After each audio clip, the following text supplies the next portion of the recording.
खानेवाल में सब्जी फरोशों का मार्केट कमेटी के जालिमाना इकदाम के खिलाफ एहतजाज। कहते हैं कि जायद रेट से सब्जियां खरीद कर कम रेट पर कैसे फरोख करें। इसी हवाले से बात करेंगे। हमारे साथ मौजूद हैं अदनान सईद। अदनान, बताएगा मजीद क्या कहना है? जी बिल्कुल, इस वक्त मैं मौजूद हूँ खानेवाल की सब्ज़ मंडी में। यहाँ पर जो है वो माशाखोर जो है सेक्रेटरी मार्केट कमेटी के खिलाफ के जालिमाना इकदाम के खिलाफ यहाँ पर एहतजाज किया जा रहा है।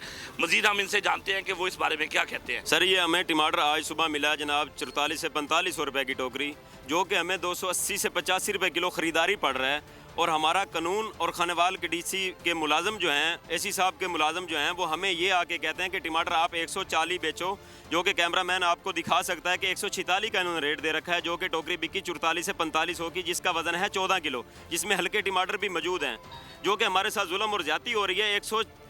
285 रुपए किलो चीज़ लेके हम 140 रुपए किलो कैसे बेच सकते हैं? ये गैर कानूनी काम है। जिला इंतजामिया से मुतालबा किया जा रहा है कि हमें अपडेट करने के लिए बेहद शुक्रिया आपका। सब्सक्राइब करें और बेल दबाएं ताकि कोई खबर रह न जाए।